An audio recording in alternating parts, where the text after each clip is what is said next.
আজকে অনেক সকাল সকাল স্নান করেছি, দেখো ভূতের মতো লাগছিল। আজকে আমাদের বাড়িতে কালী পুজো, তাই সঞ্জুত করেছি। এটা আগের দিন, মানে মঙ্গলবারে কালী পুজো আর সোমবার দিন আমরা সঞ্জুত করেছিলাম। আর দেখো বাড়ির কি অবস্থা, কারণ সারা দিন সারা রাত বৃষ্টি হয়েছিল এখানে। ওই সঞ্জুত, ওই জন্য দাদা এনেছিল পরোটা, দাদাই সব সার্ভ করছে আর আমরা শুধু বসে বসে খেয়েছি।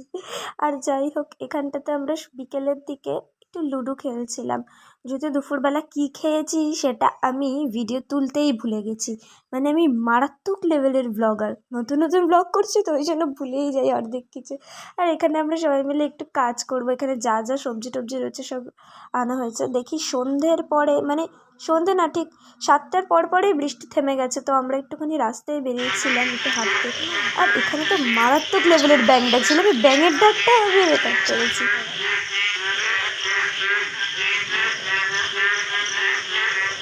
মানে হয় না, এই নতুন নতুন ব্লগার হলে যা হয় আর কি, আমার হচ্ছে সেই অবস্থা।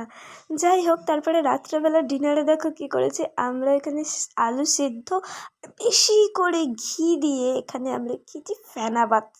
দারুণ লাগছিল, কিন্তু অনেক দিন পরে খেলাম ফেনা ভাত। আর আমরা এই সবাই মিলে পুজো দেবো। আর যাই হোক, এই রাত্রেবেলা দেখো বৃষ্টি থামার পরে পুরো ডেকোরেশনটা কমপ্লিট করছে, এখনও অনেকটাই বাকি।